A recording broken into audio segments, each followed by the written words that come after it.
The first thing Clem Hale noticed that morning was the silence of her chimney.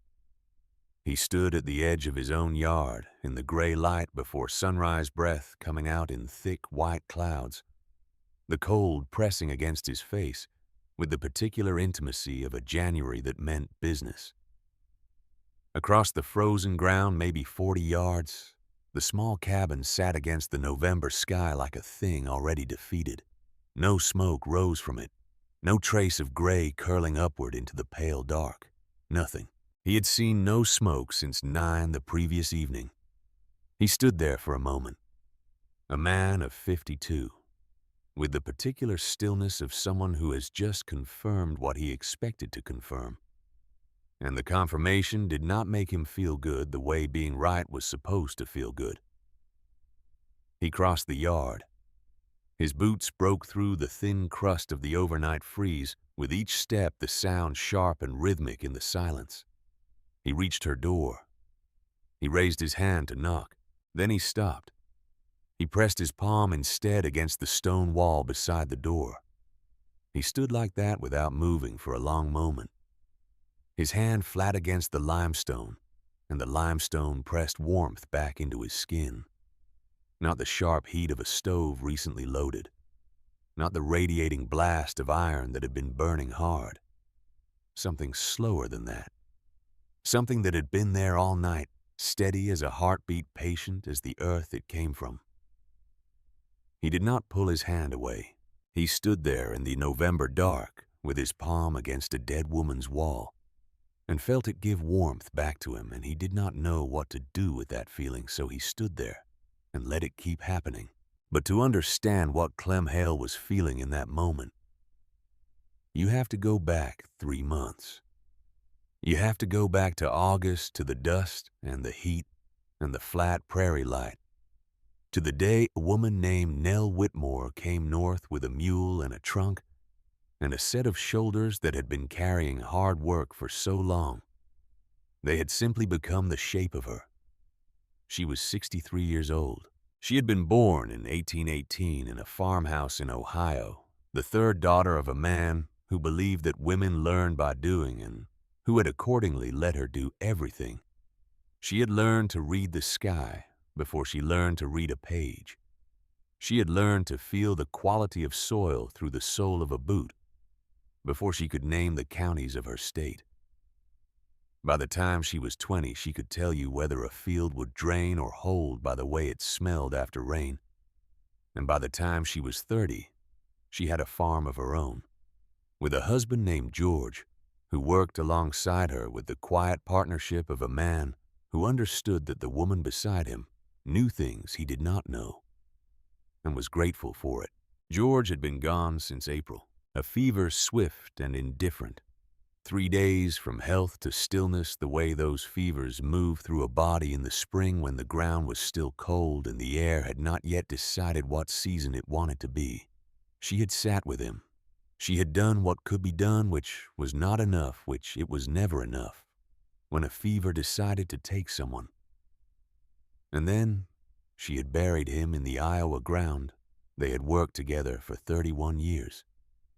And she had stood at the grave in the April wind and understood something that she would not have been able to put into words, but that changed the direction of every remaining day. She was not staying, not because the land was wrong, not because the neighbors were unkind, but because the farm without George in it was a shape she could not live inside, a shape built for two that fit one person badly. And she was 63 years old. And she was not going to spend whatever time she had left rearranging her life around the absence of a man when there was still something to build. She heard about the land in the north from a man at the feed store. Cheap, he said. The reason it was cheap was that the winters were cruel in a way that the winters further south were not. Wind off the open prairie with nothing between it and you. For 100 miles, temperatures that dropped to places iron had opinions about cold, that got into log cabins through every gap and gap, adjacent surface, and settled at floor level where the children slept. She had listened. She had asked 2 questions. She had packed what she could carry and sold what she could not, and come north in August with a mule she named Patience, and a trunk and a small leather notebook that had belonged to George, and that she had filled in the months since his death with figures and drawings and measurements that would have looked strange to anyone who opened it, but that made complete sense to her. The settlement was a loose collection of claims in the flat country north of the river. 9 families, maybe 10 if you counted the Granger situation on the eastern edge, and a small gathering of buildings that aspired to be a town, but had not yet made up its mind.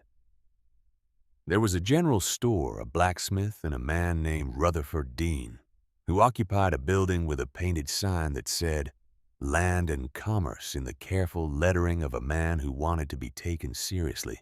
Dean was 55. He wore a coat that was never dirty, which in that country in that year was a statement. He had the face of a man who did arithmetic constantly, not because he loved numbers, but because numbers were how he understood people, what they were worth, what they owed, what they could be persuaded to believe about their own futures. He smiled with the patience of someone who was waiting for a process to complete, rather than feeling a genuine emotion. He showed Nell the available land with the practiced tour of a man who has given this tour before. The cheapest parcel was at the edge of the settlement, north facing the soil thin over limestone. The structure on it, a cabin that the previous owner had abandoned after one winter. He mentioned this last detail in a neutral voice that contained no judgment and no warning, only information.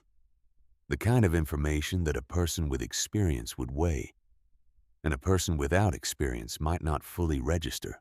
Nell registered it. She walked the claim before she said anything. She walked it slowly.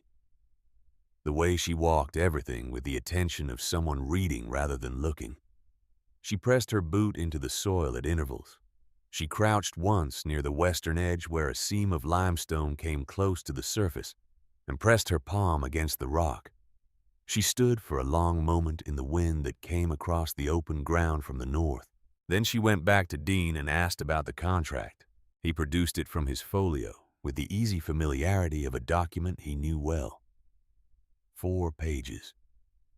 He went through the main provisions with the smooth patter of a man who had explained the same document many times and had learned which parts to emphasize and which parts to pass over, in a tone that suggested they were standard and unremarkable. The price, the terms of payment, the conditions of occupancy. He turned the pages at a pace that was just slightly faster than careful reading required. The clause was on page 4. Nell read it. She read it twice. She read it the way her father had taught her to read anything important, looking not just at what it said, but at what it was designed to do. The clause stated that if the claim did not meet settlement standards of improvement and habitation by the 1st of March of the following year, the seller retained the right to repurchase the property at 60% of the original sale price. Dean explained the clause in the same neutral tone. Standard for the territory, he said. Protection for the settlement against abandoned claims. He said the previous owner had left before winter, and the clause had allowed the land to return to productive use. He said it with the face of a man performing charity. Nell looked at the contract for a long moment. She knew what the clause meant. She understood that she was being shown a door that had been used before, and that she was being invited to walk through it. She also understood that she had $140, that the land here was the cheapest available within 2 days' travel in any direction, and that she was 63 years old and had already made the decision to come north. The clause was a risk. The alternatives were worse risks. She signed. She spent the rest of August looking. Not at the cabin, though. She assessed the cabin the same way she assessed everything walking its perimeter, testing its logs, checking the way the ground drained away from the foundation. The cabin was adequate, 16 feet by 18. pine logs, low roof, packed earth floor. She was not going to live in it as it stood, but she was going to live in it as it could be made to stand, which was a different and more interesting problem. What she was looking at was stone. The creek to the west ran through limestone country. The bed was crowded with its flat pieces and round pieces, and the long horizontal slabs that broke cleanly when you knew where to strike. She walked the creek bank for 3 hours the second day and came back with her notebook full of measurements and a clear picture of the geometry she was working toward. She started hauling stone on the 1st of September. The mule earned its name that month. Every morning before the heat of the day, she went to the creek with the sledge and loaded what she could and brought it back to the claim. She was not hurrying. She was calculating. The mass she needed required a specific quantity of stone of specific dimensions, and she had done this arithmetic in the notebook, and she knew the number. And she was working toward it the same way she worked toward every number one day at a time. The neighbors noticed.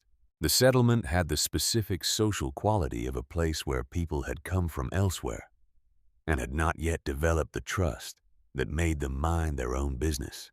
They watched Nell haul stone with the open attention of people observing a weather event curious and slightly suspicious.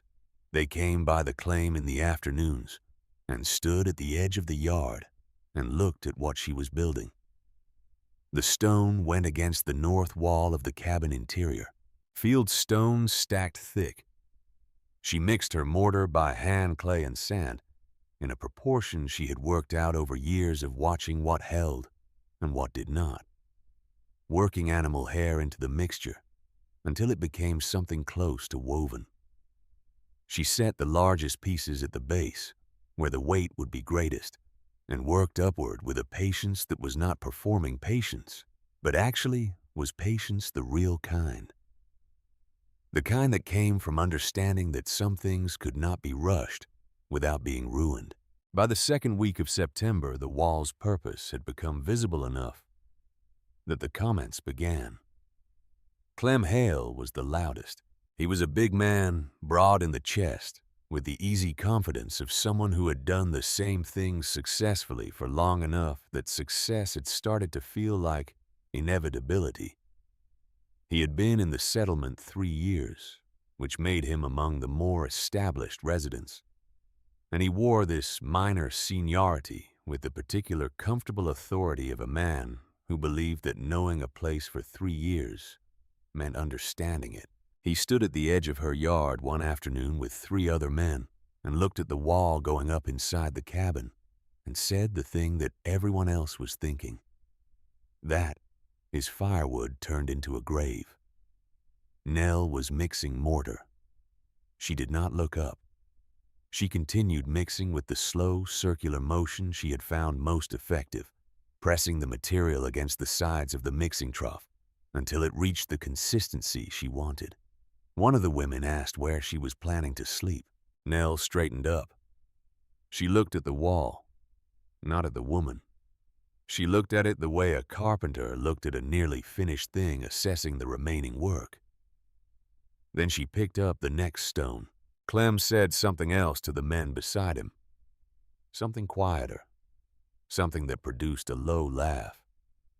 She did not respond to the laugh either. She had understood since she was a young woman that certain kinds of mockery required engagement to keep burning, and the cleanest way to put it out was to give it nothing to feed on. She kept working.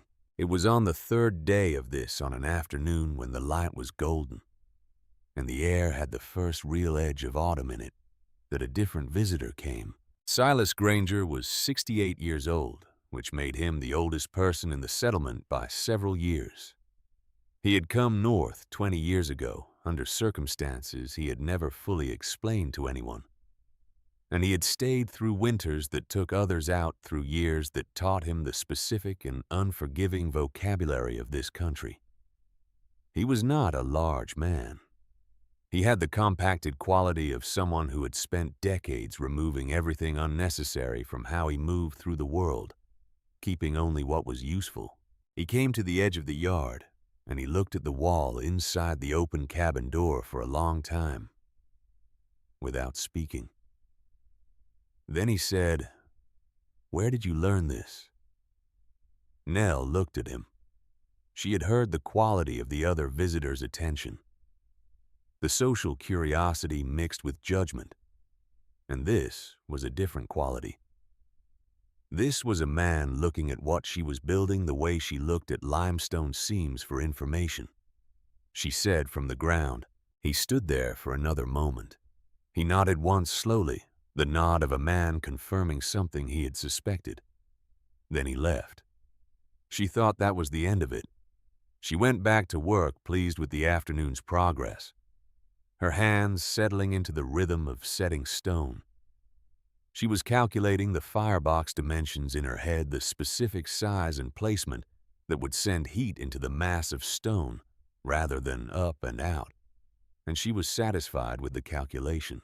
An hour later, she heard boots on the ground behind her. She turned. Silas Granger was standing at the cabin door again. He was holding a folded piece of paper. He held it out to her. She took it. She looked at him. He said, "Keep that." He did not explain what it was. He turned and walked back across the open ground toward the eastern edge of the settlement, the deliberate, unhurried walk of a man who had made a decision and was done with it. Nell looked at the paper. She unfolded it carefully. It was a document. Old the paper, soft with age, at the fold, lines the ink still clear. A land ordinance, federal, dated from the original settlement mandate for the territory. She read it. She read it carefully. Then she folded it again and went inside and put it in the trunk with the notebook and the $40 she had in coin. She did not take it out again that evening, but she thought about it while she worked, and she thought about it while she cooked, and she thought about it in the specific way. She thought about things that were important but whose importance she could not yet fully see, turning it in her mind the way she turned stone in her hand before setting it, feeling for what it told her about itself. October arrived. The wall grew. She carved the sleeping hollow herself, working with the specific knowledge of someone who had slept in cold rooms for 63 years and understood what a body needed in order to stay warm through the night. The hollow was 58 inches long, deep enough for a person to lie fully inside. The back wall and the ceiling and the sleeping platform were all stone, all part of the continuous mass. She fitted a pine panel on iron hinges that closed flush against the outside face of the wall. From the room, it looked like a pantry door. From inside, once the stone had been loaded with the heat from a properly built fire and given the hours it needed to absorb and hold and begin its slow release, it felt like something she did not have a word for, like being held by something patient and massive and entirely indifferent to the cold outside, like being inside the argument against winter rather than outside it. She tested the hollow in the 3rd week of October, before the cold was serious. She fed the firebox for 2 hours with hardwood split fine and stacked tight the way she had learned the way the fire burned hot and clean and drove heat into the stone rather than sending it up the flue. Then she let it die. She closed the pine panel and lay down inside the hollow in the dark. The stone was warm against her back. Not blazing. Not sharp. Warm the way things were warm, when they had been warm for a long time, and had settled into a stable temperature that they would hold through the hours. She lay there in the dark inside the wall and listened to the wind that was beginning to build outside the first serious wind of the autumn, and she felt the sound of it against the stone, the way you felt a distant storm when you were already inside shelter. Mabel Hale came by one afternoon in the last week of October. Mabel was 48. Clem's wife, a compact woman with quick eyes who moved through any situation by observing it first and forming opinions second. She came alone without announcing herself, and she stood in the doorway of the cabin and looked at the finished wall for a long moment. Then she stepped inside. She reached out and placed her hand flat against the limestone. She did not say anything. She stood there with her hand on the stone and her head slightly tilted, the attitude of a person listening to something. Then she said, "It holds it well." Nell was at the table, not looking up from the notebook. She said yes.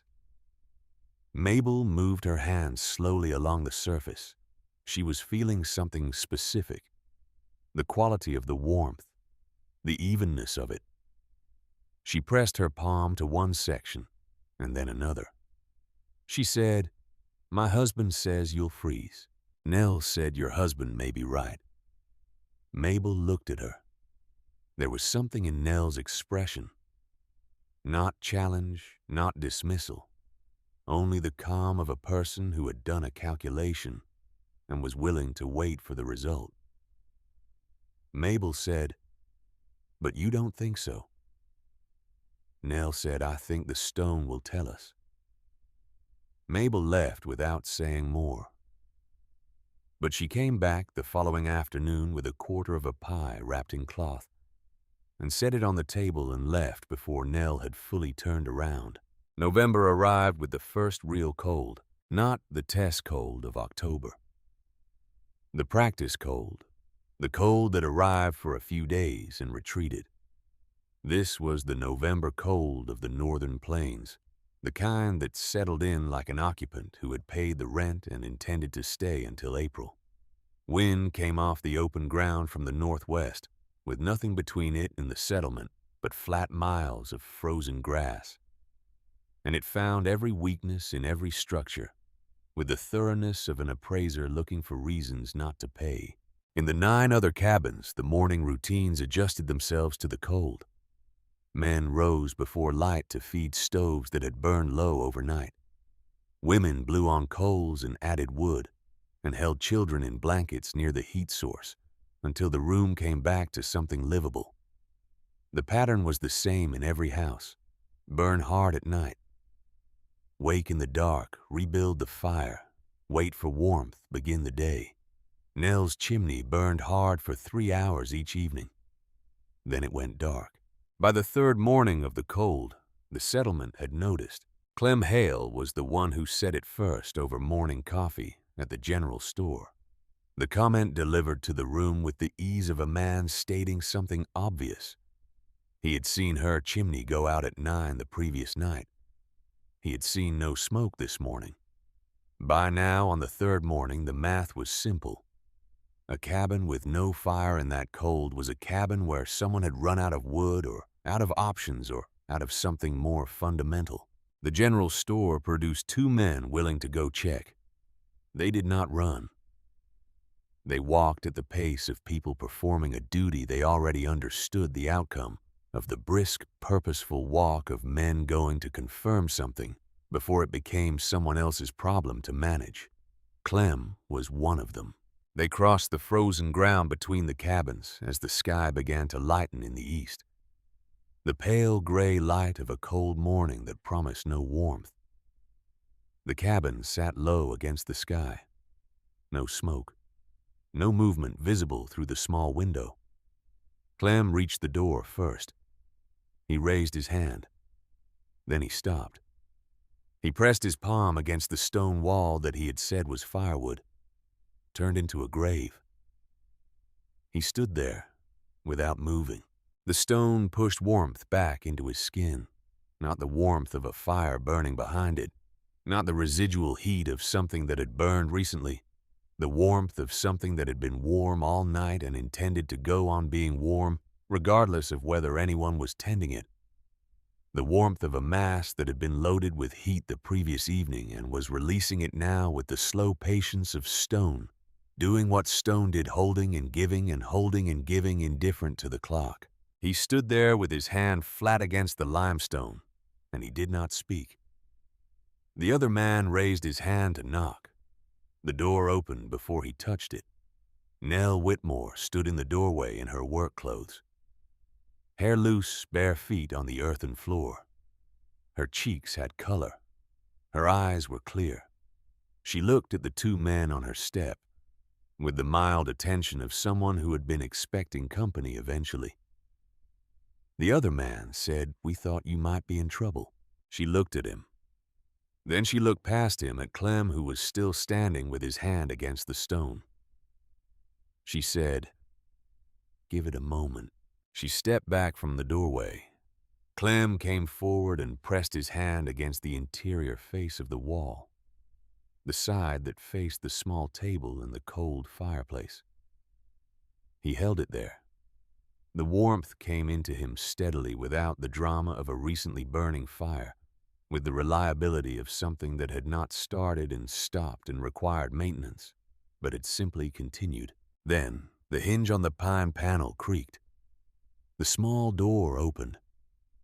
A breath of warmer air drifted out into the room. Nell stepped down from the sleeping hollow. Her feet found the floor. She straightened. She reached up and closed the pine panel with the familiar ease of someone performing an ordinary morning action. She looked at the two men. Clem took his hand off the wall. He looked at the firebox, cold now. Ash gray, no trace of ember. He looked at the wall. He looked at the firebox again. He said nothing. He stayed. The other man left. He had seen enough and had a family waiting. But Clem pulled the chair from the table and sat down in it without being asked, and looked at the wall as the morning light grew in the window. Nell made coffee. She set a cup in front of him. She sat across the table and did not explain anything. She did not feel the need to explain things. The wall was there. The coffee was hot. The fire had been dead for 8 hours, and the room was still the room of someone who had slept well. The hours passed. Nell fed the livestock. She came back. She worked at the table with her notebook. Clem sat and watched the wall the way he had watched difficult things before, with the attention of a man who had decided that the thing was real and was trying to understand how it was real. In the late afternoon, she loaded the firebox again. Fine hardwood split dry, stacked with intention. The fire came up fast and bright and clean, not the lazy, spreading fire of someone burning green wood. The focused fire of someone burning the right wood, the right way. It drew inward, pulling through the channels she had built into the mass, heating the stone rather than the air. He leaned forward and looked at the firebox opening. It was smaller than his own stove at home, but the sound was different. The fire didn't spread. It reached. After a time, he said, "You're not heating the air." She looked at him. He said, "You're heating the stone."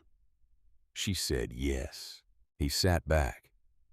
He looked at the wall that he had called firewood turned into a grave, and he was quiet for a long time, and the fire burned for 3 hours, and she let it burn down without touching it again. And when the last flame thinned to coals, she rose and closed the pine panel over the hollow, and he understood from watching her do it that this was how it was every night. Fire and stone and dark and warmth that lasted because the stone had been given the time to take it in. He did not leave when the fire went out.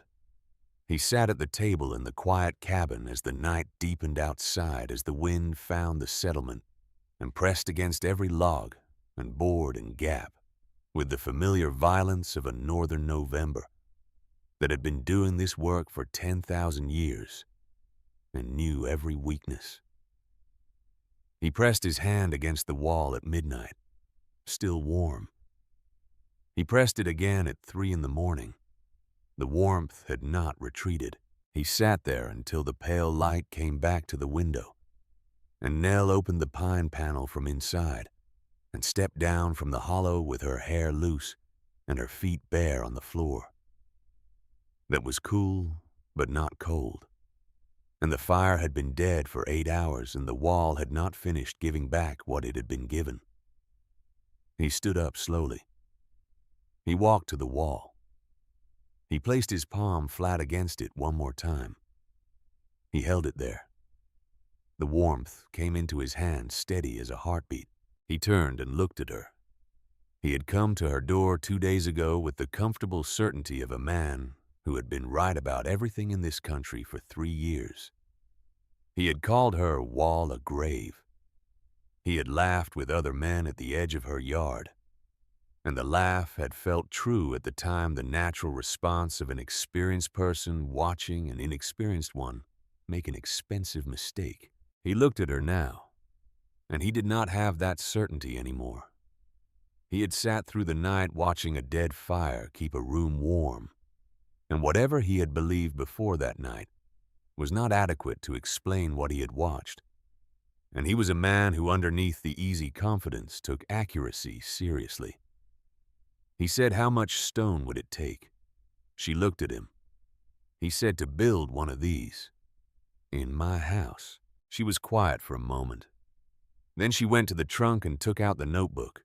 She set it on the table and opened it to a page of measurements and angles and the proportions she had worked out over months of thought and testing. She found a blank page at the back. She took a pencil. She began to draw. Outside, the November wind worked against the settlement with the patience of something that would outlast all of it. The cabins and the families and the careful stores of firewood and the iron stoves glowing red. Everything that the people of that place had built against the cold. It had been doing this before any of them arrived, and it would be doing it after. It did not know that inside one small cabin on the north edge of the settlement, a wall of limestone was holding heat through the 8th hour of a dead fire, while a woman drew diagrams on paper, and a man who had laughed at her watched the pencil move. Clem left at sunrise. He took the diagrams with him folded carefully inside his coat, and he went without ceremony, without the kind of speech a man made when he had learned something that cost him something to learn. He pulled the door closed behind him. Nell heard his boots on the frozen ground diminishing across the yard, and then the sound of his own door, and then nothing but the wind. She stood at the table for a moment after he left. The fire had been dead since before midnight. She had not rebuilt it. She would rebuild it at dusk the way she always did, the 3-hour burn that sent heat into the stone, and the stone would hold it through the next night, the way it had held it through every night since the first hard cold came. The system worked. It had worked in the testing and it worked in the practice, and it would keep working as long as she fed it correctly and did not ask it to do something it was not designed to do. She made her breakfast. She went out to the mule. The settlement was quiet in the way that settlements were quiet the morning after the first serious cold of a season, everyone occupied with the interior work of adjusting to a new reality, checking stores, counting what remained, calculating what would be needed. She could see smoke from most chimneys already, the morning fires being built back up from the overnight coals, and she registered the sight with the specific attention of someone who understood what it meant in terms of wood consumption and the mathematics of a long winter. Most of those chimneys would smoke all day. Hers would be dark by 9 in the evening. She did not think about Clem Hale as she worked.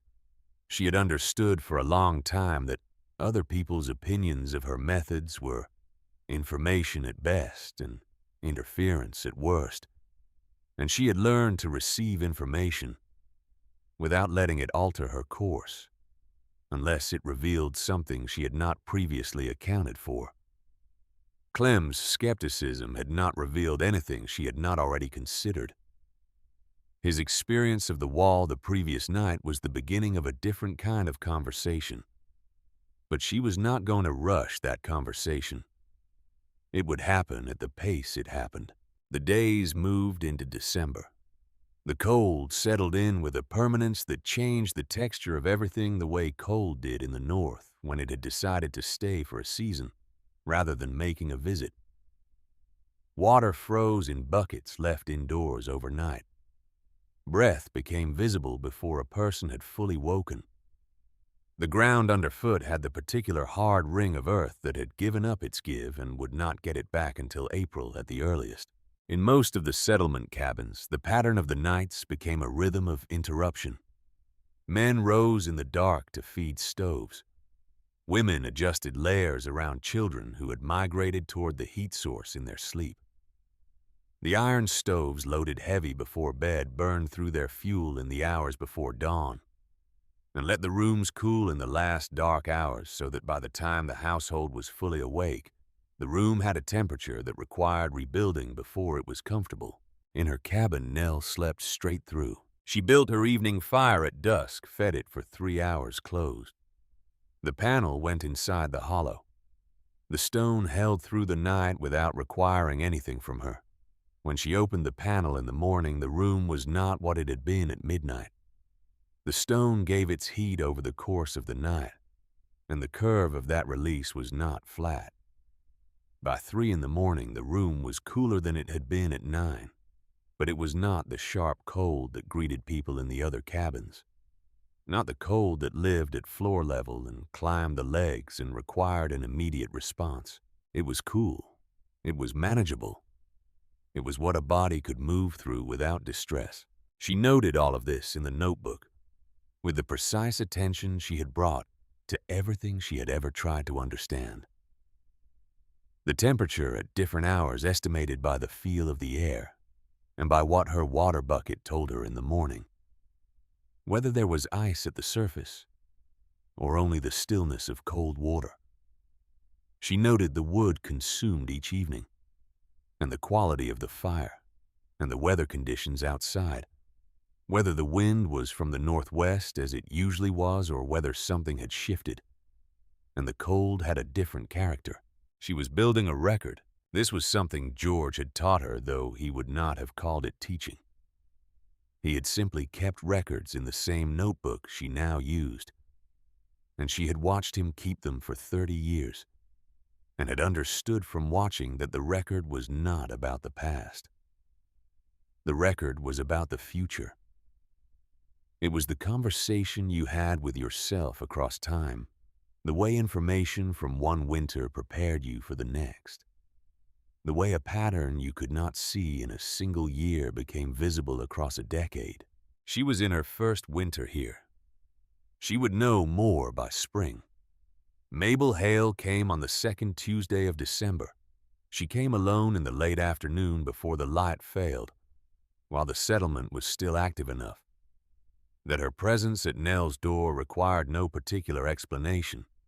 She brought a quarter loaf of bread wrapped in cloth, and she knocked and waited. And when Nell opened the door, she held it out with a directness that contained no awkwardness, no performance of generosity. She said, "I made extra." Nell took the bread and stood back, and Mabel came in. She went directly to the wall and placed her hand against it, the same motion she had used in October. The listening gesture, her head slightly tilted. She moved her hand along the surface. She was not doing this for Nell's benefit. She was doing it for her own information, the gesture of a woman who had a question and was trying to answer it through direct contact with the thing itself. She said, "Clem hasn't said anything." Nell said no. Mabel said, "But he's been reading something at the table in the evenings.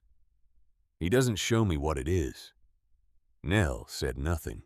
Mabel stood for a moment longer with her hand on the stone. Then she sat down at the table and looked at the room the way she looked at everything, with the quick eyes that processed a situation faster than most people spoke. She looked at the firebox, currently cold. The fire from the previous evening long since burned to ash. She looked at the closed pine panel. She looked at the proportions of the stone mass relative to the room. She said, "My youngest sleeps closest to the floor." Nell understood what she was saying. Mabel said in the morning she has frost in her hair sometimes, from the draft that comes under the door. Nell brought her own cup to the table. She sat across from Mabel. She opened the notebook to a set of figures and turned it so Mabel could see. She did not explain the figures. She let Mabel read them. Mabel was not a woman who needed things explained. She read numbers the same way she read situations quickly and with retention. Her finger moved down the columns, and she turned the page and found the drawings on the back, and studied those for a long time. She said you could do a smaller version, against a north-facing interior wall. Nell said yes. Mabel said less stone than what you have here. Nell said a third of what I used here would change the character of the cold in a room. Mabel closed the notebook and pushed it back across the table. She was quiet for a moment in the way of someone who was not done thinking. She said, "Clem will build one." Nell said, "I expect so." Mabel said, "He won't say he got it from you. That's not how he is." Nell said, "That's fine." Mabel looked at her across the table with the expression of a woman assessing another woman for something specific. Not the social assessment of acceptance or judgment, but the deeper assessment of character. The kind of looking that told you what a person was made of. She came back the following Tuesday, and the one after. She never asked permission. She never announced herself. She came in the late afternoons with whatever she had made extra, and she sat at the table, and sometimes she asked questions, and sometimes she didn't. And Nell answered what was asked and left the rest alone. It was the most natural thing in the world, and it was the first sustained human company Nell had permitted herself since George died, though she would not have described it as permitting herself. She would have said simply that Mabel came and she did not see a reason to close the door. The months were January and February now, and the cold had moved past the stage of inconvenience into the stage of attrition. Men who had gone into winter confident about their wood supplies were running new arithmetic in January, counting what remained against what the weather was likely to demand in the weeks ahead, and finding that the two numbers did not settle into comfort. The winter was not the worst in memory, but it was steady, the kind that wore rather than struck, that did not give the warming breaks that allowed a household to recover before the next assault. At the general store, the conversations about wood had taken on the quality of conversations about money, the specific tightened quality of people who were talking about a resource that was finite and diminishing. It was in the second week of January that Rutherford Dean came to call. He arrived in the late morning, which was the kind of time that people arrived when they wanted to be seen arriving when the settlement was active, and his presence would be observed and noted. He was wearing the coat that was never dirty, and he was carrying the leather folio that he carried everywhere. And he came up the path to Nell's cabin with the easy, unhurried pace of a man making a social visit. He knocked. She opened the door. He stood in the doorway for a moment before she stepped back to admit him, and in that moment she watched his eyes move quickly around the interior of the cabin. Not obviously. He was a practiced observer, and his assessment was smooth and rapid, and could have been mistaken for simple curiosity. But she had been watching practiced observers her whole life, and she understood what he was doing. He was checking the cabin against a standard she had not been shown. He came in. He declined coffee. He sat in the chair she indicated with the ease of a man who made himself comfortable in other people's spaces as a matter of course. He said, "The winter seems to be treating you well." She said, "Well enough." He looked at the stone wall. He looked at the closed pine panel. His expression was neutral. He said, "I've been thinking about the properties I manage in this settlement, thinking about the standards the territory expects for settled claims." She waited. He said, "A structure needs to demonstrate proper habitation and improvement. Living space with appropriate sleeping arrangements, a heating system of sufficient capacity." He paused. He was not looking at her directly. He was looking at the table, the neutral look of a man presenting information. He said, "Some of what you've built here is inventive. I'll grant you that. But inventive and standard are different things." She said, "What do you mean by standard?" He looked at her then. The smile was patient in the way it had been patient in August when he handed her the contract, the smile of a man managing a process. He said, "The clause on page 4 of your contract specifies that the claim must meet settlement standards of improvement and habitation by the 1st of March. A separate sleeping room, a heating system of accepted type and capacity. Your wall is unusual, and I am not saying it doesn't work. But unusual and accepted are different things." He paused again. He said, "I would hate for you to find yourself in March without clear standing. I have some resources I could make available to help you bring the cabin up to standard. A small loan, straightforward terms. You could add the bedroom structure on the east side of the cabin, put in a proper stove, have everything squared away well before the deadline." She looked at him. He said, "Simple terms. Low interest. I've helped other settlers in similar situations." She said, "I'm sure you have." Something moved in his expression. A slight adjustment. The recalibration of a man who had just heard a sentence that might have meant more than its surface meaning. He said, "It's a genuine offer." She said, "I appreciate your concern." He left. She stood at the window and watched his horse move away from the settlement toward the town to the south, and the way he rode the straight back, and the unhurried pace of a man who had done what he came to do, and was satisfied with the outcome, told her that he believed the meeting had gone as he intended. She went to the trunk. She took out the folded paper that Silas Granger had given her on an afternoon in August, before she had known what she was looking at, before she had understood why an old man who did not know her had handed her a document without explanation. She took it to the table. She unfolded it. She read it again this time, with the specific attention of someone who knew what she was looking for. The land ordinance was federal, predating the territory's own settlement statutes by 2 decades. It defined habitation requirements in language that was clear and direct, the language of lawmakers trying to be unambiguous, which meant they had been more specific than Dean's contract clause about what constituted adequate structure. Sleeping arrangements meant a protected sleeping space. It did not specify a separate room. Heating of sufficient capacity meant capacity to maintain the interior above freezing during normal winter conditions. It did not specify iron stoves or any particular mechanism. She read the clause on page 4 of her own contract. She read it alongside the federal ordinance. She sat at the table for a long time. She understood now why Silas had given her the document.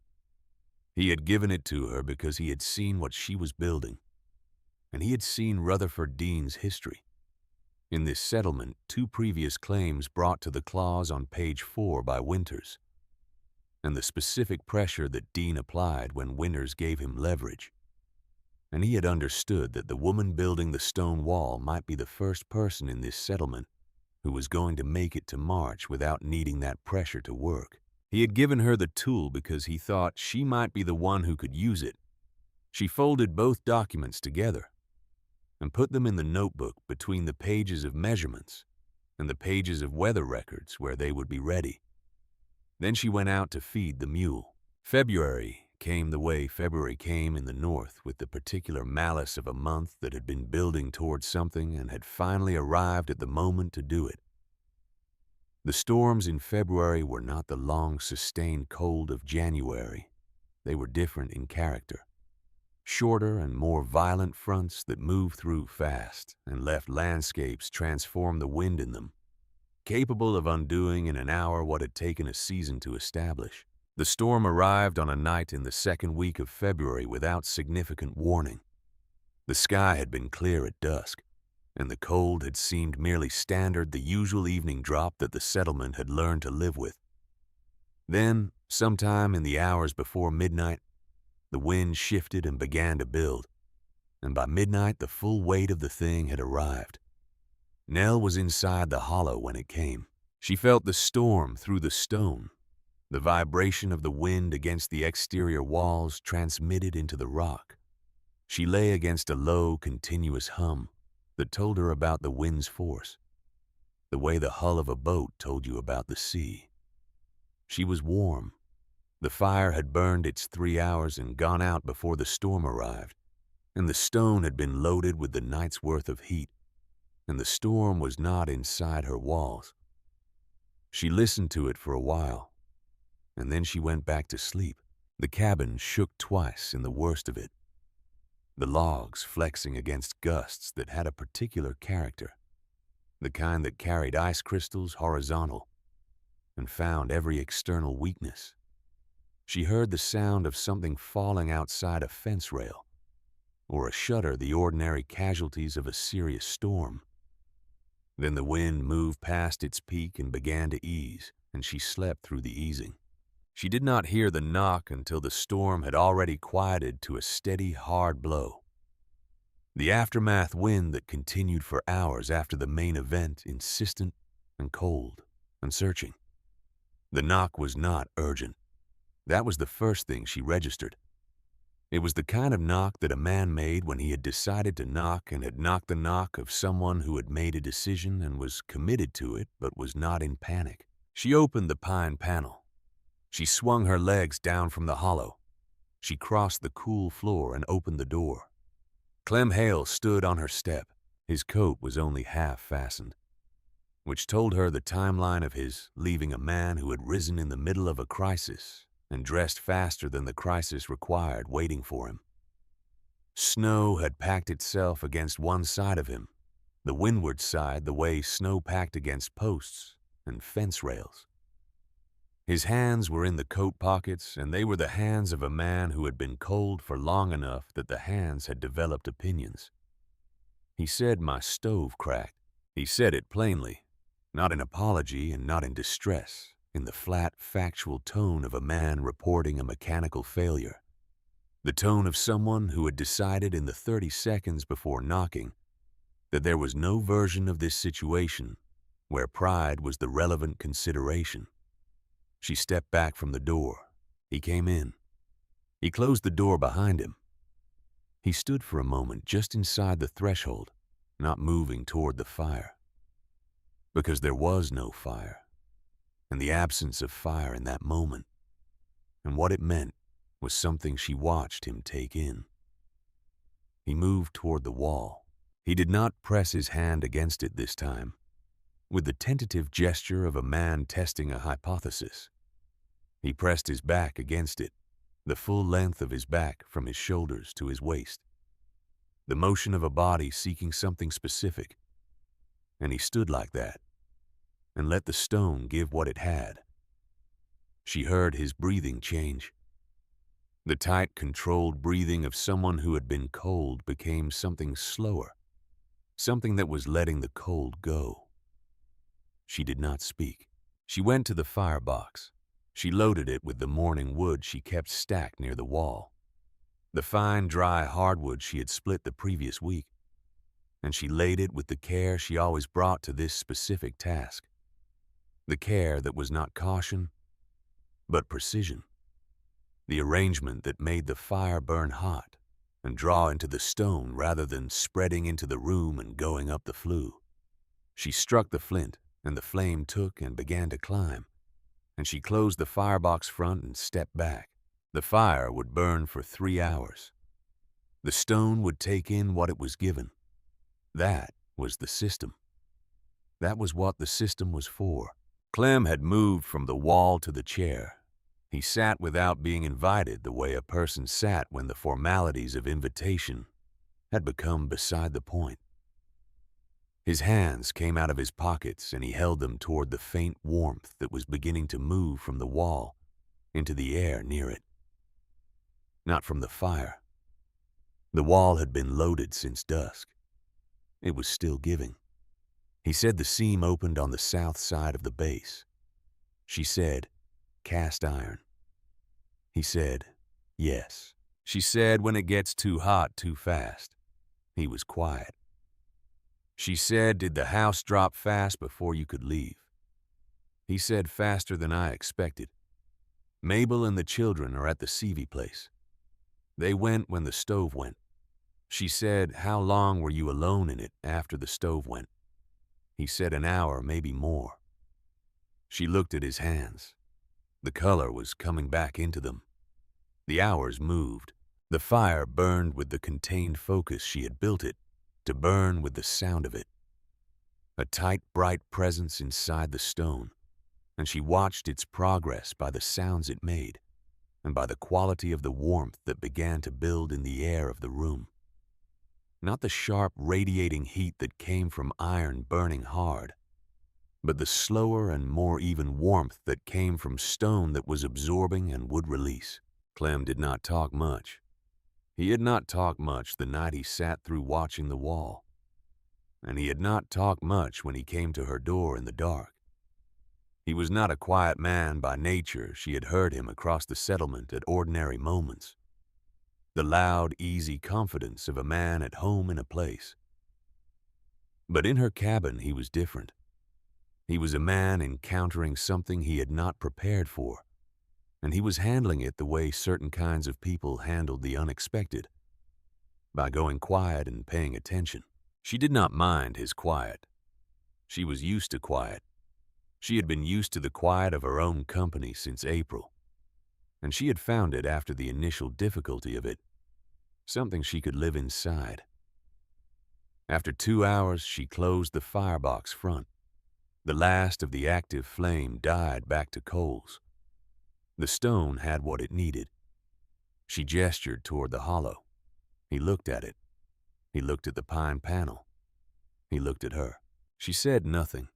She had learned that sometimes the most useful thing you could offer a person was the absence of explanation. The gesture made and held without commentary, trusting the person to understand what was being offered, without requiring them to receive it through words. He moved to the hollow. He sat on the edge of the sleeping platform, with the tentative caution of a man settling onto a surface he was not certain would hold. Then he lay back. The stone met him from 3 sides. She watched him receive it. The back wall, the ceiling of the hollow, the platform itself. All of it stone that had been holding heat since evening. And he lay inside it, the way she had been lying inside it for months. And she watched his body make the adjustment that bodies made when they encountered sustained warmth, after sustained cold. The slow unclenching, the breath moving differently. She closed the pine panel. She went to her chair by the table and opened the notebook and continued the record she had been keeping for the night. The notes about the storm's arrival and behavior, and the temperature in the room at various points. The kind of record that would tell her something useful about this wall and this winter that she could carry forward into the next one. Outside, the storm had committed to its final phase, the steady, hard blow of a system moving east that had done most of its damage and was now spending what remained.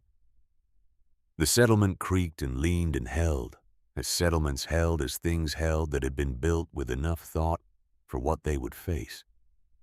Her cabin held. Her wall held. The warmth in the stone held. She wrote in the notebook until her hand was tired. Then she set the pencil down and folded her arms on the table and sat in the quiet of her own space. The night passed. She slept at the table in the way she had learned to sleep in a chair. The light doze of a person who had developed the skill through years of sitting up with sick animals and sick people.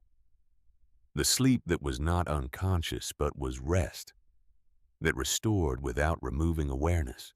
When the light came back to the window, she sat up and looked at it. The wind had eased to something ordinary. The snow had stopped.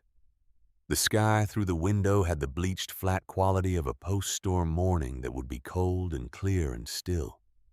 She heard movement from the hollow, the hinge sound. Then Clem stepped down, He stood in the room with the particular look of a man who had slept in a strange place and was assessing the experience before doing anything with it. He ran his hand along the platform. He ran his hand along the back wall of the hollow. He stood for a moment with his palm flat against the exterior face of the wall. The wall was still warm. The fire had been dead for 6 hours. He turned and looked at her. She was watching him the way she watched everything, with the patient attention of someone who was collecting information, rather than waiting for a specific outcome. She did not help him to whatever he was going to say next.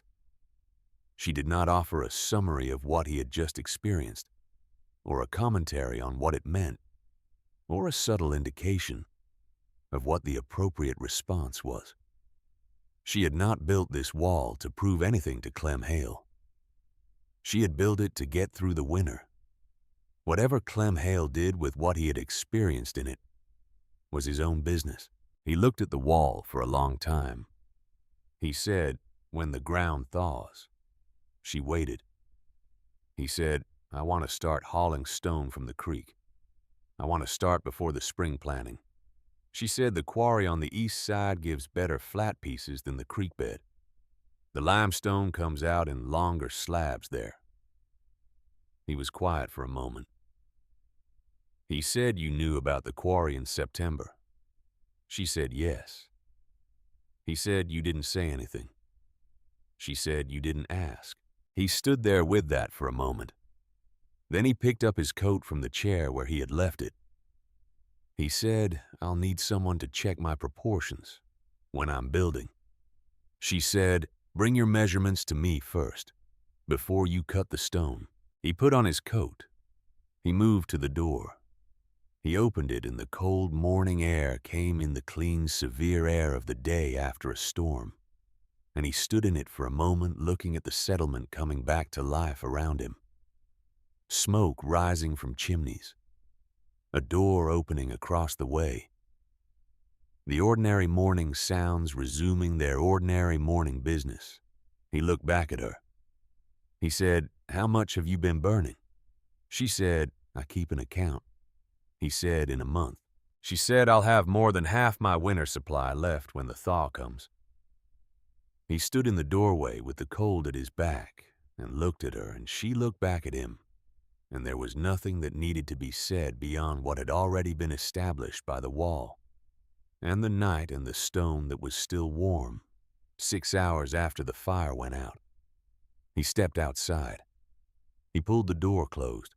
She stood in the quiet of her cabin with the notebook open on the table, and the pine panel closed over the hollow that had held a man through the worst night of the winter, and the wall that had held through the night before, and every night before that. And she picked up the pencil and wrote the date and the temperature and the condition of the wall at first light. The record continuing in the way that records continued, one day at a time. Patient as stone. March arrived the way it always arrived in the north, not as a relief but as a negotiation. The hard cold of February did not simply yield. It retreated by degrees, giving back a day at a time, pulling back to the north and then returning for a few days, as if reconsidering, as if the season had not yet fully decided what it was going to be.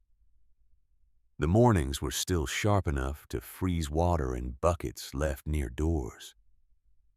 The afternoons offered something that was not warmth, but was the memory of warmth, a quality of light that reminded the body that such a thing was possible. In the settlement, the first week of March had a particular mood. People came out of doors more. They stood in yards and looked at the sky with the assessing eyes of people who had been paying close attention to weather for months and were now reading it for a different kind of information. The wood stacks that had started October tall were much reduced, and the remaining wood had a different status now. The status of something that had proven itself finite, in a way that confidence in September had not quite believed. Nell's supply was more than half intact. She had done the final accounting on the 1st of March, as she did every accounting precisely and without drama. She had entered the numbers in the notebook alongside the weather records and the temperature readings and the notes about the wall's performance through the season. The numbers were what she had expected them to be. She had not expected them to be otherwise. She had built the system for exactly these numbers, and the system had produced them. She did not feel triumph about this. She felt the satisfaction of a thing that had worked, because it was designed correctly, which was a different and quieter feeling than triumph, and was in her experience more reliable. Triumph required something to have been uncertain. This had not been uncertain. She had known in October what March would show.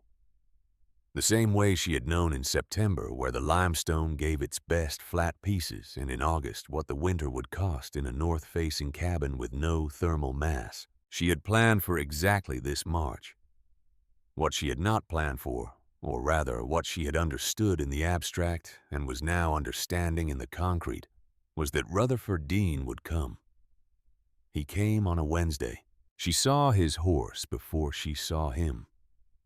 The well-maintained horse that stood too well for this country, picking its way along the settlement track, with the careful steps of an animal that had not been shaped by difficult ground. She was at the table when she heard it outside, and she looked through the window and saw him coming, and she knew what he was carrying before he dismounted. She did not do anything fast. She went to the trunk.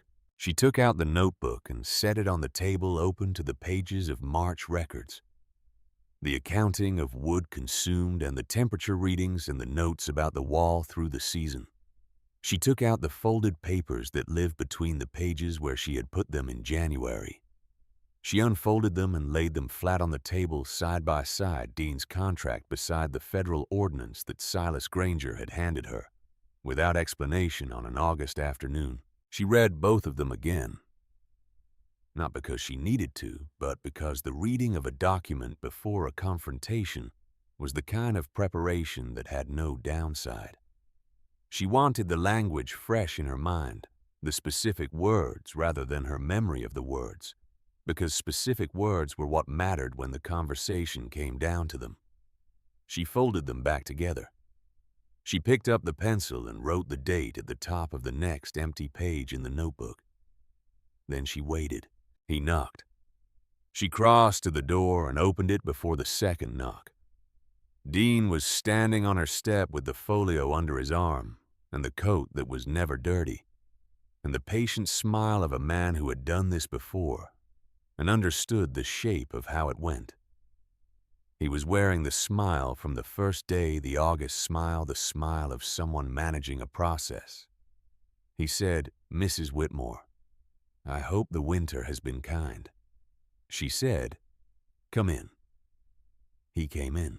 His eyes moved around the cabin in the same way they had moved in January, quickly, and with assessment checking the interior against the standard he carried. He looked at the stone wall. He looked at the pine panel. He looked at the single room, the table, the packed earth floor, the absence of a separate sleeping space in any form he recognized. He sat in the chair she indicated. She sat across from him. She did not offer coffee. He placed the folio on the table. He said, "I want to be straightforward with you as I've tried to be from the beginning. We're now in the first week of March, and I've had a chance to see how the winter has treated your claim. I have some concerns about whether the improvements meet the standard we discussed." She said, "Which standard?" He said, "The standard in your contract. Page 4. Proper habitation and improvement. Separate sleeping arrangements. Heating of accepted type and sufficient capacity." He opened the folio. He produced a copy of the contract, his copy, and he set it on the table between them. He placed his finger on the clause on page 4, and he read it aloud, in the neutral tone of a man reading something official, a tone designed to suggest that the words were simply there, simply true, simply what they were. He said, "Your sleeping arrangement is inside the wall itself. That's not a conventional bedroom. Your heating system is a masonry mass that I've never seen documented as an accepted type in this territory. I'm not saying it doesn't work. I'm saying it doesn't fit the standard the contract specifies." She said yes. He looked at her. The single word had a quality he had not been expecting, the quality of a person who had been waiting for a specific moment to arrive and was now present in it. She said, "I want to show you something." She picked up the two documents from beside the notebook and set them in front of him. He looked at them. He picked up the federal ordinance first, the older document, and he looked at it with the particular quality of a man recognizing something he would rather not have recognized. His face did not change in the way a face changed when a person was surprised. It changed in the way a face changed when a person encountered something they had been hoping was not there, and was now confirming was there. She said, "The ordinance is federal. It predates the territory's own settlement statutes. Where they conflict, the federal document governs." He said, "That's a legal interpretation." She said, "Read the language about sleeping arrangements. Read it against the language in the contract." He read it. She watched him read it. He was a precise reader, she could tell by the way his eyes moved across the page, and he was reading it precisely now, because precision was the only tool available to him, and he was using it to look for the gap she might have missed. He did not find a gap. The federal ordinance specified a protected sleeping space. Her hollow was stone on 3 sides and closed on the 4th. It was more protected than most sleeping spaces in the settlement. The clause in his contract specified separate sleeping arrangements, but separate from what was not defined. And the federal language took precedence in cases of conflict. And the federal language did not require a separate room. He set the ordinance down. He picked up her contract. He read the heating clause again. She said, "The federal language specifies capacity to maintain the interior above freezing during normal winter conditions. My notebook has the temperature records for every morning of this winter. Every morning." She turned the notebook toward him and opened it to the December records, the first month of serious cold. And she placed her finger at the column of morning temperatures. She said, "The lowest reading I recorded was at the end of January during the cold stretch. The interior was 41 degrees at 6 in the morning after the fire had been out for 9 hours. 41 is above freezing. The wall maintained it." He looked at the records. He looked at the months of them, the careful dated entries, the handwriting consistent and clear throughout the notebook, of someone who had been planning to use this document for exactly this purpose from the beginning of the season. He was quiet for a moment. She said, "The ordinance does not specify iron stoves. It specifies adequate capacity. I've documented adequate capacity for the duration of the winter." He closed the contract. He picked up the federal ordinance again and he held it, and he looked at it with the expression of a man who was doing a very fast calculation and arriving at the same answer from every direction he tried. He had used this clause twice before. Both previous times the claim had fallen short in ways that were unmistakable: cold cabins and departed residents and empty land that reverted cleanly to his control. This was different. This was a woman who had read his clause and then spent a winter building the record that answered it. He said, "Where did you get this ordinance?" She said, "Someone gave it to me." He said, "Who?" She said, "Someone who had been here long enough to know the difference between what the law says and what you say the law says." He picked up his copy of the contract and folded it and put it back in the folio. He closed the folio. He sat for a moment with his hands resting on top of it. She did not help him find the exit from the conversation. She had not constructed this moment by doing people favors, and she was not going to undermine it now by making it easier for him to leave than he deserved. She sat and looked at him with the patience of someone who had 63 years of practice at waiting for the right moment and was in no hurry now that it had arrived. He stood. He picked up the folio. He said, "The claim is valid. I don't see grounds to invoke the provision." She said, "I believe you know what this means." He looked at her one more time. The smile was gone. What was left was the face of a man looking at a situation that had not resolved the way the situations in his experience resolved. And he was looking at it with the kind of attention that might in time and with sufficient honesty amount to understanding. He said nothing more. He went to the door. He opened it. The March air came in the cold air with the edge of something else in it. Something that was not quite warmth, but was the direction of warmth. The air of a season that had committed to turning. He stepped out. He pulled the door closed. She heard his boots on the frozen ground. She heard the horse. She did not go to the window. She did not need to see him leave to know that he was leaving and what it meant that he was leaving. She sat at the table. She looked at the two documents still spread on the table before her. The federal ordinance that Silas Granger had handed her on an August afternoon without explanation, that she had put in a trunk without fully understanding and then read with full understanding on an afternoon in January when she needed to understand it. She thought about Silas.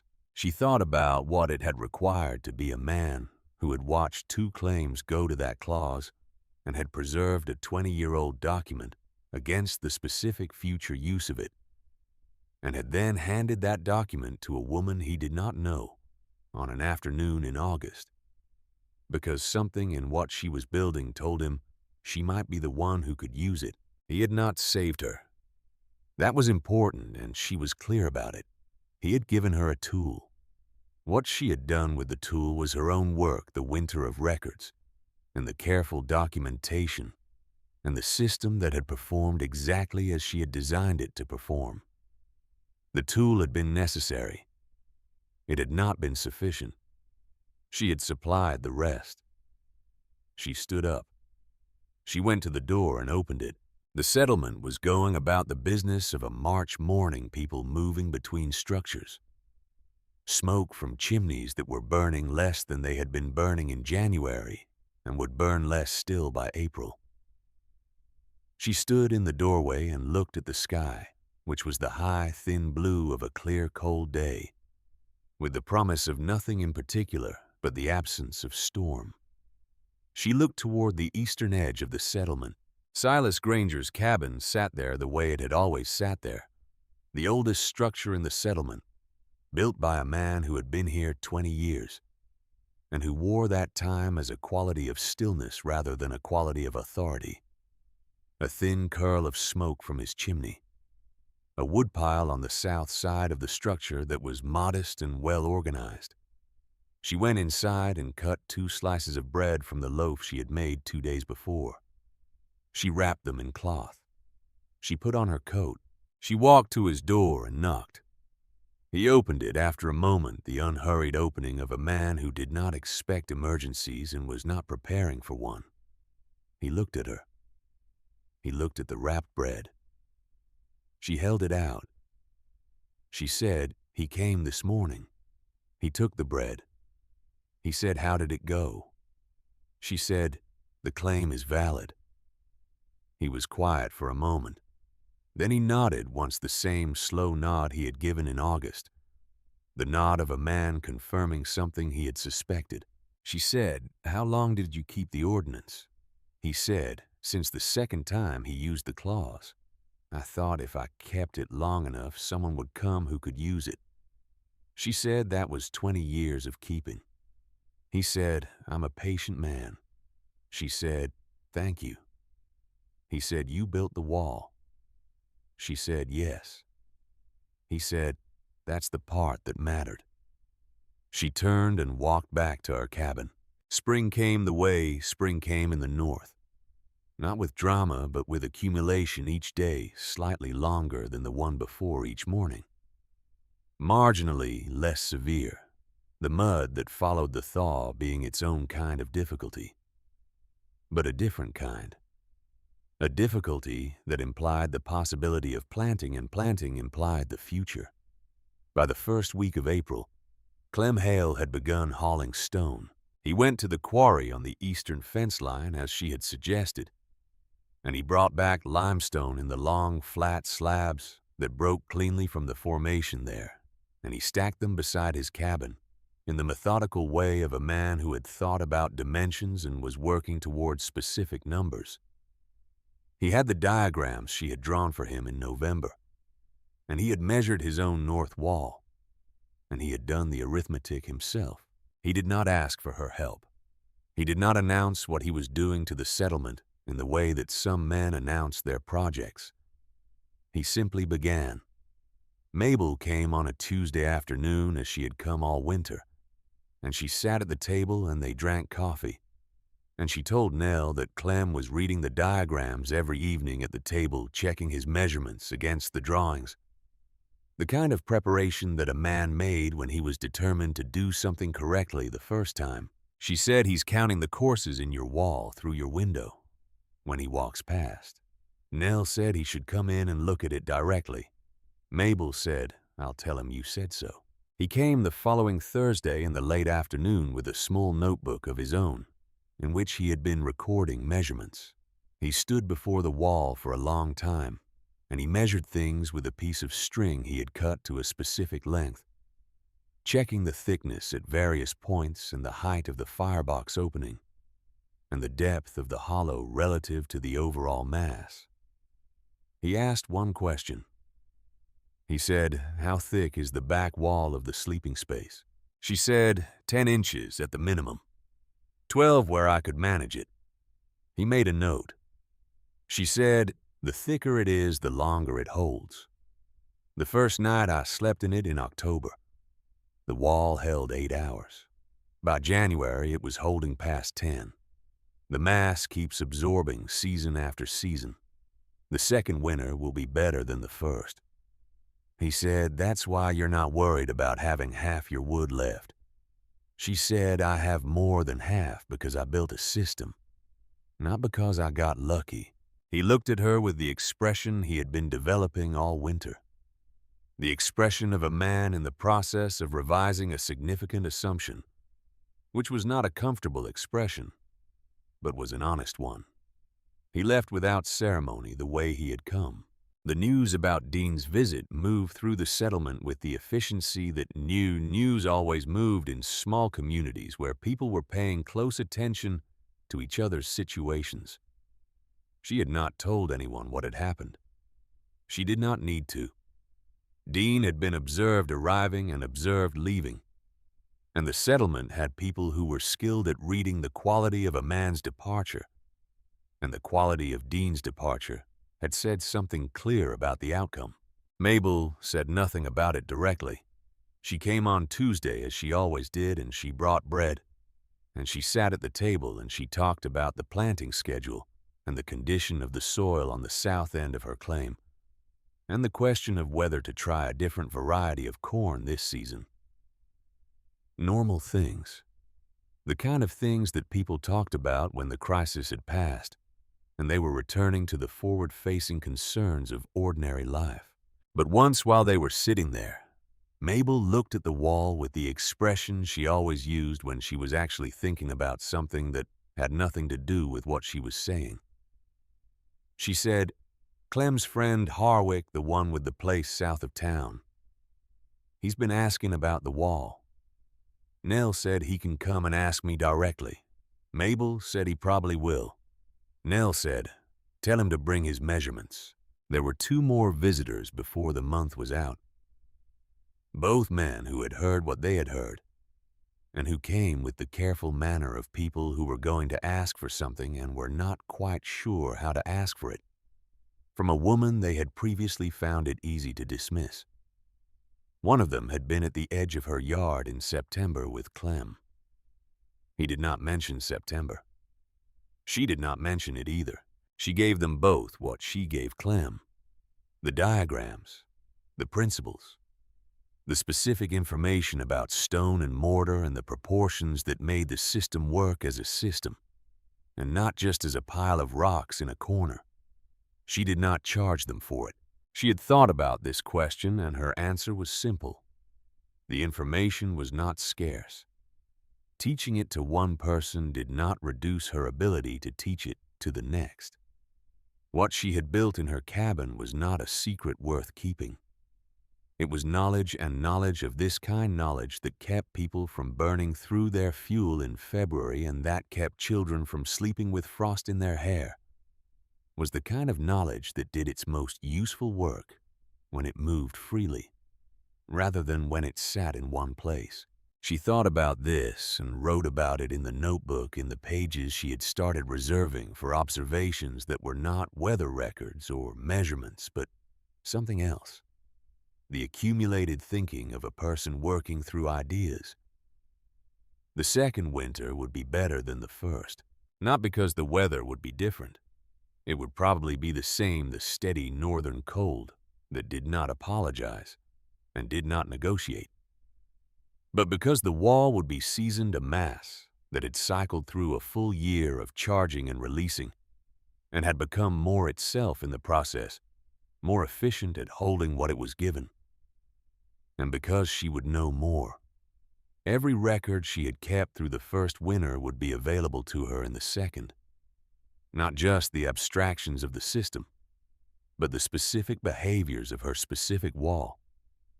In her specific climate, the way it performed on different wine days and through different storm types, and under the different conditions that a full season had provided. The notebook was becoming a different kind of document. She had started it as a record. It was becoming something more than a record. It was becoming the kind of document that her father had kept in her childhood, and that George had kept through their marriage, the kind that was addressed not only to the present, and not only to the past, but to whoever came after. She wrote in it with that awareness, the awareness of address. April moved toward May. The ground softened, and the planning talk became planning action, and the settlement turned its attention to the forward work of the season. The cold was not entirely gone. It would not be entirely gone until June, and even June had its surprises. But the existential quality of the cold, the quality that had made it a survival question rather than an inconvenience, had passed. One morning in the last week of April, she walked to the creek. She walked it the way she had walked it in August the first time, with the notebook and the pencil, and the eye that was reading rather than looking. She walked the bank where the limestone was accessible, and she crouched and pressed her palm against the flat upper surface of a shelf of stone that had been under water through the winter and was now exposed by the lowering water. The stone was cool, not cold. Cool in the way that stone near water was always cool, a stable temperature that had nothing to do with the season, that the limestone maintained, regardless of what the weather was doing above it. She sat there for a while beside the creek. She thought about the winter. She thought about the wall and what it had done, and what it had shown her about the things she already knew and the things she had not yet known how to use.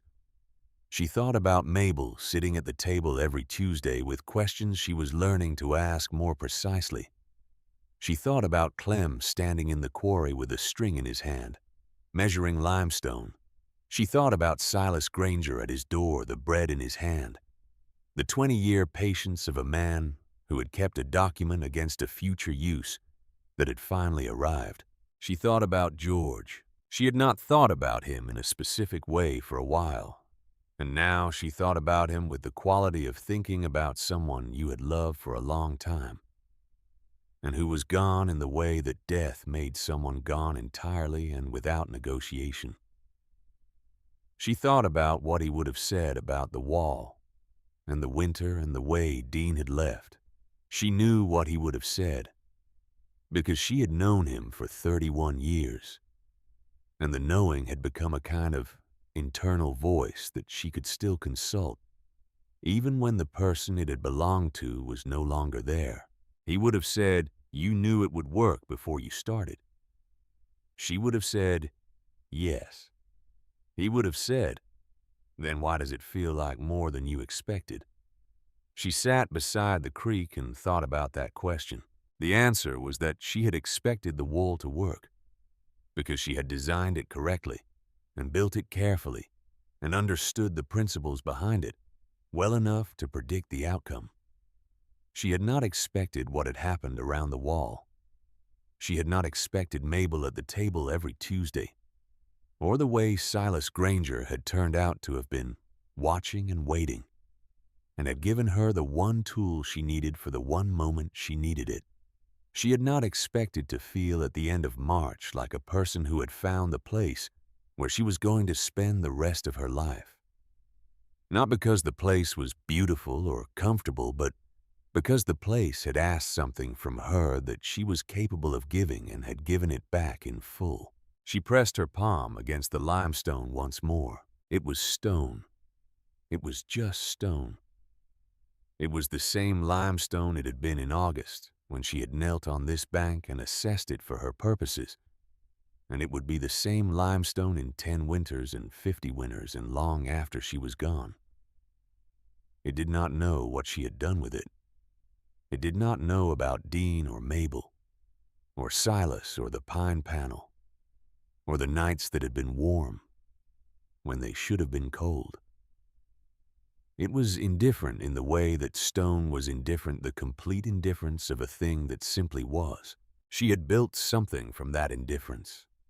She had shaped it to her purpose and fed it heat, and it had given the heat back. And she had made a life inside that exchange, a life that was hers, in the way that lives were yours, when you had built them with your own hands from the materials available to you, and had not required them to be other than what they were. She stood up. She walked him back to the settlement along the bank, the same path she had walked in August. The ground softer now under her boots, the air carrying the particular quality of the season's turning. She could see the settlement ahead, the smoke from the morning fires still rising from most chimneys, the ordinary activity of people doing the forward work of the spring. At the edge of her claim, she stopped.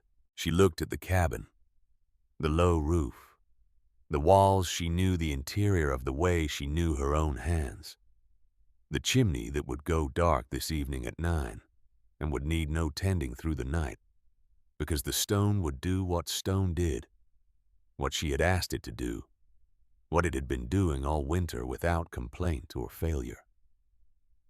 She thought about what Silas had said at his door. You built the wall. Yes, she had done that.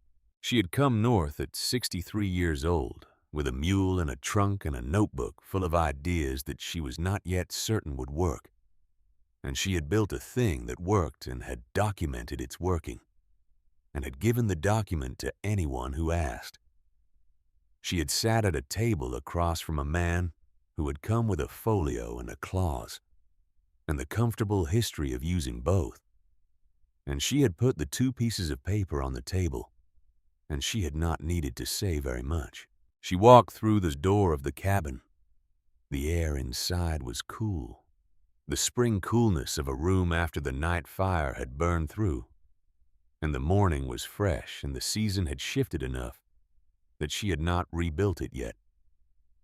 She would rebuild it this evening, not because she was cold, because the rhythm of it had become the rhythm of her days, and she had come to value the rhythm as its own thing. The evening fire, and the closing of the panel, and the stone that held through the dark. She hung up her coat. She went to the trunk and took out the notebook. She went to the table and sat down and opened it to the next empty page. She wrote the date. She wrote the air temperature, which she could feel with the accuracy of someone who had been recording this particular measurement through a full season, and knew the difference between 48 degrees and 52 degrees, the way she knew the difference between a good harvest year and a poor one. She wrote the condition of the wall the way she always began, pressing her palm to the surface before she wrote anything else. Reading the stone the way her father had taught her to read soil, and the way she had taught herself to read everything else through the specific patient, unrepeatable attention of a person who intended to understand the thing she was working with, rather than simply use it. The wall was warm. It was always warm. She had made it warm, and it held what she had given it, and gave it back in the slow, steady way of stone. And she sat in her cabin in the April morning and wrote it down, the way she wrote everything down for herself and for the season ahead, and for whoever might come after and need to know what she had found. In the limestone country north of the river, she wrote, "The second winter will be better." Then she put the pencil down and looked through the window at the settlement going about its business in the pale spring light.